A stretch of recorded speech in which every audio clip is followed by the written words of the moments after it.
వాక్యమే నన్ను బ్రతికించెను, బాధలలో నెమ్మదినిచ్చెను. అనుదిన ఆత్మీయమన్న కార్యక్రమానికి మీ అందరినీ ప్రేమపూర్వకంగా ఆహ్వానిస్తూ ఉన్నాం. ఈ దినము ఆంధ్ర క్రైస్తవ కీర్తన పుస్తకం నుంచి 173వ పాట పాడుకుందాం. యేసుని ప్రేమను నే మారకను, నేప్పుడు దలచవేయో మనసా. యేసుని ప్రేమను నే మారకను, నేప్పుడు దలచవేయో మనసా. వాసిగనాతని పరనామాంబును, వాసిగనాతని పరనామాంబును, వదలక పొగడవేయో మనసా. యేసుని ప్రేమను నే మారకను, నేప్పుడు దలచవేయో మనసా. పాపుల కొరకై ప్రాణము పెట్టిన, పాపుల కొరకై ప్రాణము పెట్టిన, ప్రభునిలదలచవేయో మనసా. శాపమునంతయు చక్కగా నోర్చిన, శాపమునంతయు చక్కగా నోర్చిన, శాంతుని పొగడవేయో మనసా. యేసుని ప్రేమను నే మారకను, నేప్పుడు దలచవేయో మనసా. ప్రార్థనలు విని ఫలములనొసగిన, ప్రార్థనలు విని ఫలములనొసగిన, ప్రభుని గదలచవేయో మనసా.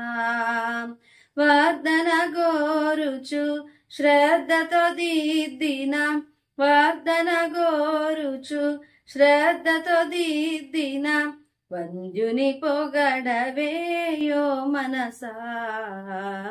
యేసుని ప్రేమను నే మారకను, నేప్పుడు దలచవేయో మనసా. క్రీస్తునందు ప్రియమైన దేవుని బిడ్డలారా, మరొక నూతనమైన దినము దేవుడు అనుగ్రహిస్తూ ఉన్న అనుదిన ఆత్మీయమన్న కార్యక్రమానికి మిమ్మల్ని అందరినీ కూడా ప్రేమపూర్వకంగా ఆహ్వానిస్తూ ఉన్నాను. నిన్నటి నుండి సుమియోను అనే వ్యక్తి గురించి మనము ధ్యానం చేసుకుంటూ వస్తున్నాం. నిన్నటి దినాన ఆయనను గురించిన పరిచయ వాక్యములతో పాటు ఆయన ఖచ్చితంగా దేవుని మీద ఆధారపడి జీవించిన వ్యక్తి అని మనము ధ్యానం చేసుకున్నాం. కారణం ఏంటంటే, అనేక మంది దేవాలయంలోనికి వచ్చినప్పటికీ యేసుక్రీస్తు ప్రభు వారిని ఎప్పుడైతే చూస్తూ ఉన్నాడో వెంటనే ఆయనే ప్రవచింపబడిన మెస్సియా అని, ఆయనను చూచే వరకే తన యొక్క మరణం రాదు అనే విషయాన్ని ఆయన గ్రహించినాడు. కాబట్టి వెంటనే ఆయన ఆ శిశువును చూసి దేవుని స్తుతించినట్లుగా మనం చూసాం.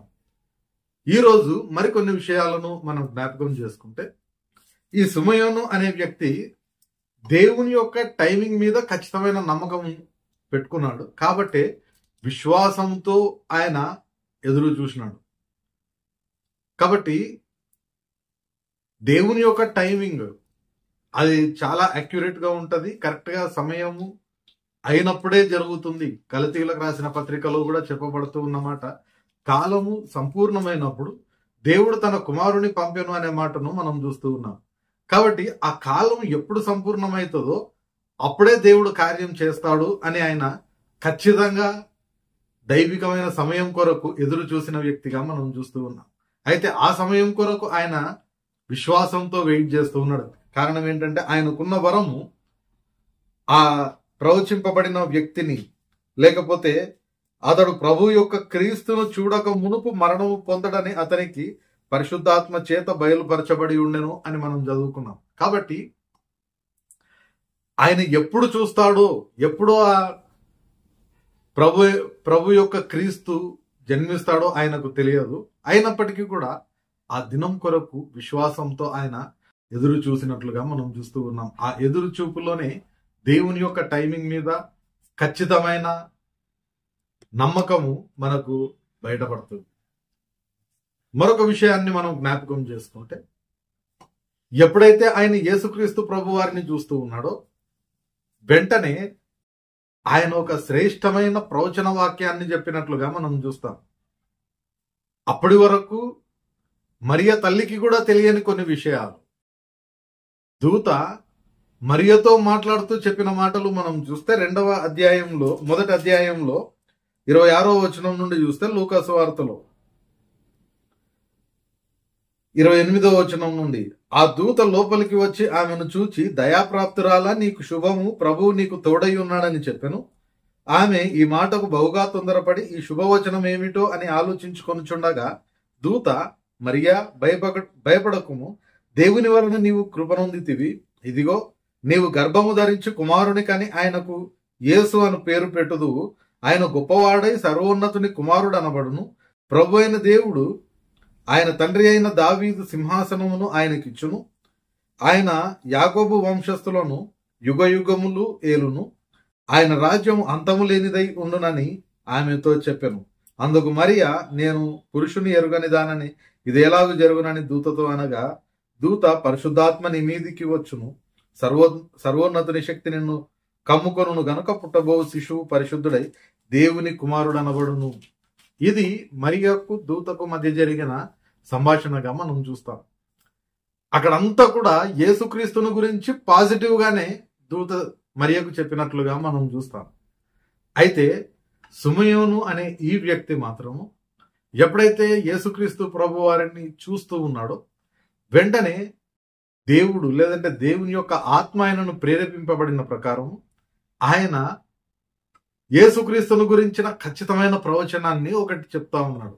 అది వినడానికి కొంచెం నెగిటివ్ గా అనిపించినప్పటికీ తర్వాత యేసుక్రీస్తు యొక్క జీవిత చరిత్రలో మనం చూస్తే సుమయోను ఏదైతే ప్రవచనం చెప్తూ ఉన్నాడో అవన్నీ అక్షరాల జరిగినట్లుగా మనం చూస్తాం.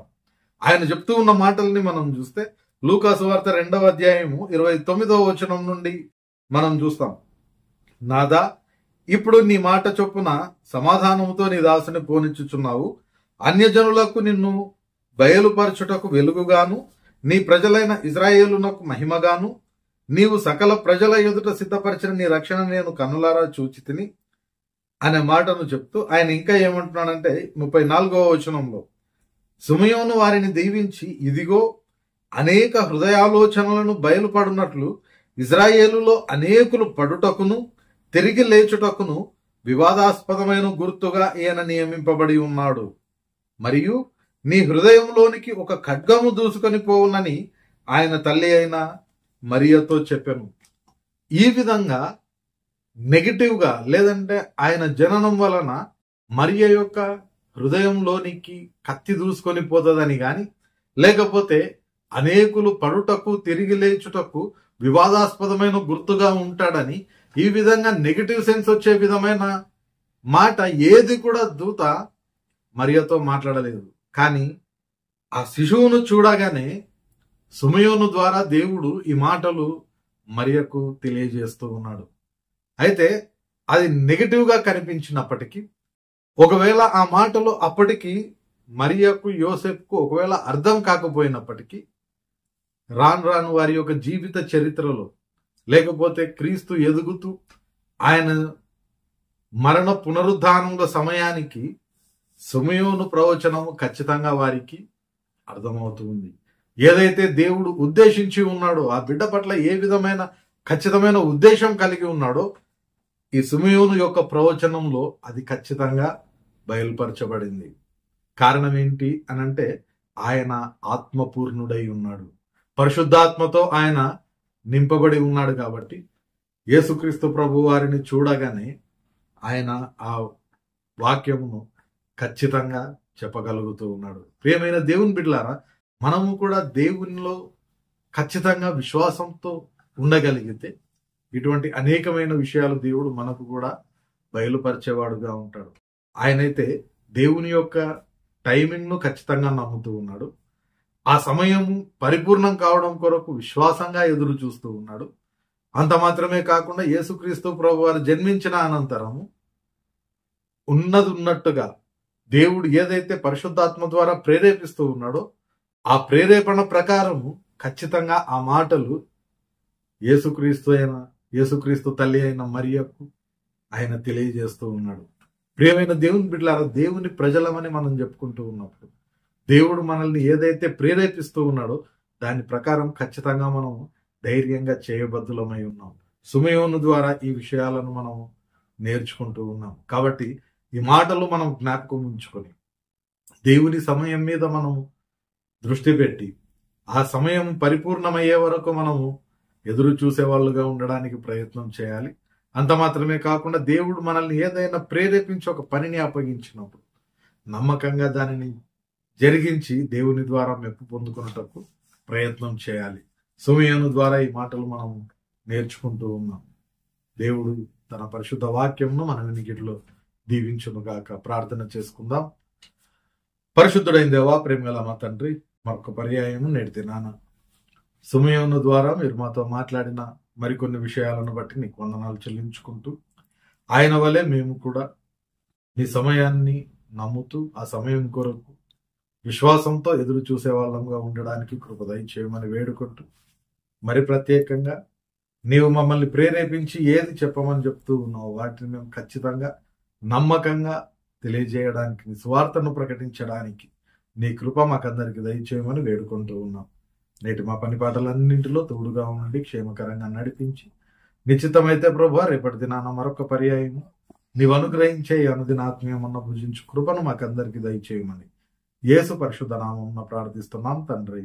ఆమెన్. తండ్రి, కుమార, పరిశుద్ధాత్మ త్రియేక దేవుని సకల దీవెనలు సదాకాలం మనకందరికి తోడై ఉండి నడిపించును గాక. ఆమెన్.